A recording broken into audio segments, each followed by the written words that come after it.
PM Modi ने लोगों से प्रभु श्री राम के आगमन पर स्वच्छता का संकल्प लेने की अपील की है। पीएम मोदी ने कहा है कि हम सभी देशवासी 14 जनवरी से अपने आसपास के मंदिरों की सफाई में जुट जाएं। आज मेरा एक आग्रह मेरे अयोध्या के भाई बहनों से, आपको देश और दुनिया के अनगिनत अतिथियों के लिए तैयार होना। अब देश दुनिया के लोग लगातार हर रोज अयोध्या आते रहेंगे, इसलिए अयोध्या वासियों को एक संकल्प लेना है, अयोध्या नगर को भारत का सबसे स्वच्छ शहर बनाने का। और अयोध्या में रामलला की प्राण प्रतिष्ठा की तैयारी अपने अंतिम चरण में है। 22 जनवरी को होने वाले प्राण प्रतिष्ठा कार्यक्रम से पहले रामलला की अचल मूर्ति को 17 जनवरी को अयोध्या नगर में घुमाया जाएगा। इस दौरान मूर्ति का चेहरा ढका रहेगा, क्योंकि सनातन परंपरा के मुताबिक मूर्ति की प्राण प्रतिष्ठा से पहले उसका चेहरा नहीं दिखाया जा सकता है। इसके बाद सभी अन्य वैदिक अनुष्ठान शुरू किए जाएंगे। भगवान राम की 5 साल की उम्र की मूर्ति का निर्माण कराया गया है, जिसकी लंबाई पैर से ललाट तक 51 इंच है। रामलला के मंदिर में विराजमान की तारीख नजदीक आ गई है। ऐसे में राम भक्तों का उत्साह बढ़ता जा रहा है। राम भक्त अपने अपने तरीके से रामलला के दरबार में हाजिरी लगाने को आतुर हैं। इन्हीं में 96 वर्ष पुराना राम बैंक भी शामिल है, जो लकड़ी से बने खिलौने रामलला के चरणों में अर्पित करेगा। रामलला के लिए कई खिलौने जैसे हाथी, घोड़ा, पालकी, घुंघरू शामिल है।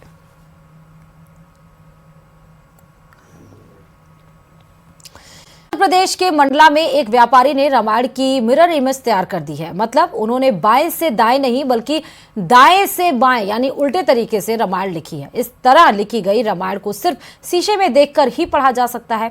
अखिलेश अग्रवाल नाम के इस व्यापारी ने राम मंदिर आंदोलन के दौरान 1990 के दशक में इस तरह रामायण लिखी थी, जिसे उन्होंने अब तक संजो कर रखा है।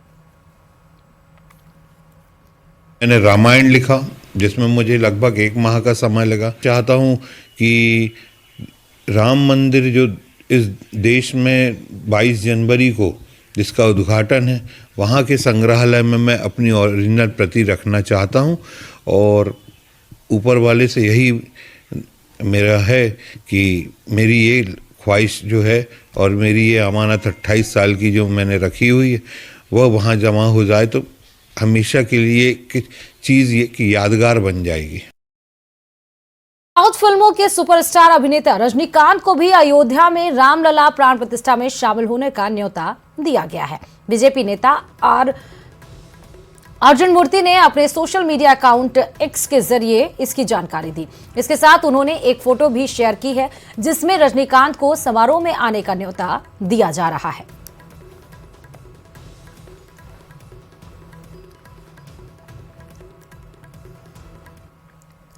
अयोध्या में प्रभु श्री राम आने वाले हैं। आज आपको ले चलते हैं अयोध्या से करीब 16 किलोमीटर दूर भरत कुंड। ये वही स्थान है जहां भरत ने अपने भाई के वियोग में 14 साल तक तपस्या की। आज 500 साल बाद हम सभी भारतीय प्रभु राम के आने का इंतजार कर रहे हैं। ठीक वैसे ही त्रेता युग में भरत ने प्रभु राम का इंतजार किया था। आइए दिखाते हैं ये खास रिपोर्ट।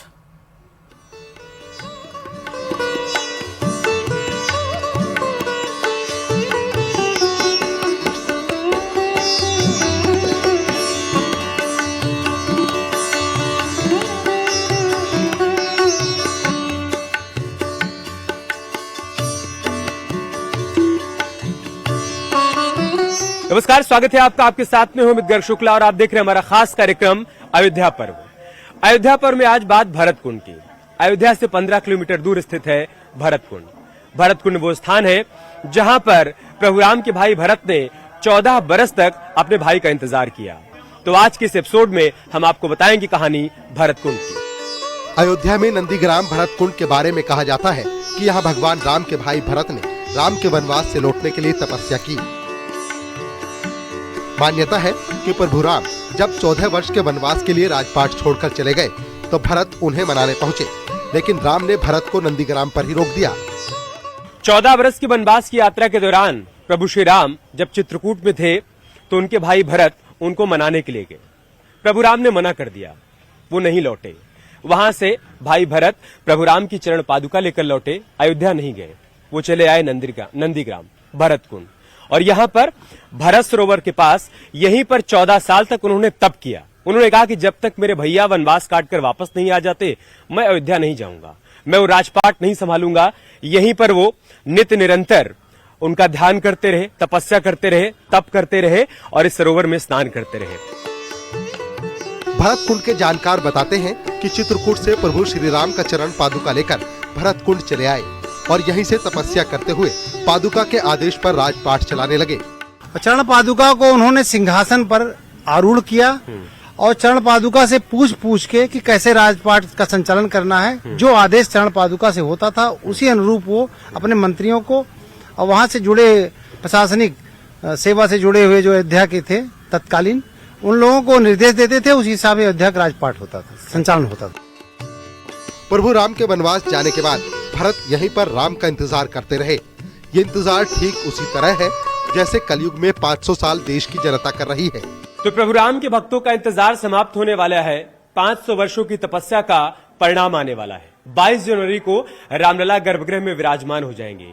ये तो हमारे युग की कहानी है, लेकिन त्रेता युग में जब प्रभु श्री राम 14 बरस का वनवास काटकर लौटे थे तो अयोध्या नहीं गए। पहले अपने भाई भरत से मिलने के लिए भरत कुंड आए थे। नंदीग्राम में प्रभु राम की चरण पादुका के साथ भरत तप करने लगे और यहीं से उनके आदेश पर अयोध्या का राज चलाते रहे। समझब कहब करब तुम जोई, धर्म सार जग होई सोई। आपके द्वारा जो कहा गया, समझा गया, वो वही धर्म का सार बनेगा।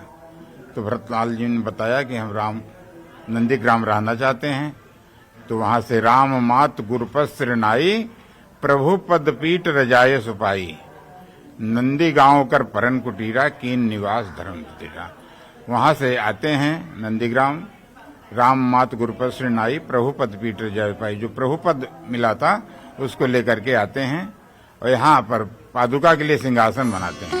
अब आपको लेकर चलते हैं भरत गुफा, जहाँ प्रभु राम के इंतजार में भरत ने 14 वर्ष तक इंतजार किया। इसी गुफा से भरत अयोध्या का शासन भी चलाते रहे। जब हम किसी का इंतजार करते हैं तो पल पल भारी होता है, और जब भरत जी 14 बरस तक राम का इंतजार कर रहे थे तो आप सोचिए कि उनके लिए हर क्षण कितना भारी रहा होगा। वो क्या करते रहे होंगे। वो यहाँ आकर तपस्या कर रहे थे। ये भरत गुफा आप मेरे पीछे देख पा रहे हैं। इसी भरत गुफा में बैठकर वो 14 बरस तक तपस्या करते रहे, इंतजार करते रहे कि कब ये घड़ी समाप्त होगी, कब मेरे भैया राम लौट कर आएंगे और मेरा उनका मिलन होगा। हम इस गुफा के भीतर चलेंगे, आपको दिखाएंगे वो स्थान जहां पर भरत जी 14 बरस तक तपस्या करते रहे, तप करते रहे, ध्यान लगाते रहे। न्यूज़ 18 की टीम भरत गुफा में पहुंची, जहां भरत जी अपने भाई के वियोग में विराजमान हैं। तस्वीरों में आप देख सकते हैं आज भी गुफा पूजनीय है। यहाँ भगवान भरत के दर्शन के लिए लोग आते हैं। तो भरत गुफा के भीतर हम आ गए हैं। यहाँ पर भरत जी की प्रतिमा आप देख पाएंगे। आप देखिए यहाँ पर वो ध्यान लगाए हुए बैठे हुए हैं, तपस्या कर रहे हैं, तप कर रहे हैं और इंतजार कर रहे हैं अपने भाई के लौट आने का, प्रभु राम के लौट आने का। 14 बरस का इंतजार आसान नहीं था। जिस प्रकार से आज राम भक्तों ने 500 बरस का इंतजार किया रामलला के मंदिर के निर्माण का, ऐसे ही त्रेता युग में भरत जी ने इंतजार किया था अपने भाई के वनवास से लौट आने का। और वो 14 बरस का जो इंतजार था वो आसान नहीं रहा होगा। भरत के तप का समय धीरे धीरे बीतने लगा। एक दिन वो वक्त भी आया जब प्रभु राम के 14 वर्ष का वनवास खत्म होने वाला था। आने से पहले प्रभु राम ने हनुमान के जरिए भरत को संदेश भेजा। जब हनुमान जी ने भगवान राम के आने की सूचना दी तो भरत खुशी से झूम उठे। ये वट वृक्ष उसी मिलन का गवाह है। तो भरत कुंड में घूमते हुए हम उस प्राचीन वट वृक्ष के पास आ गए हैं जो प्रतीक है भरत और हनुमान जी के मिलन का। आप देखिए यहाँ पर लिखा हुआ है श्री भरत हनुमान मिलन वट वृक्ष प्राचीन। इसके पीछे की भी एक कहानी है, कहानी बताते हैं आप। प्रभु राम के आने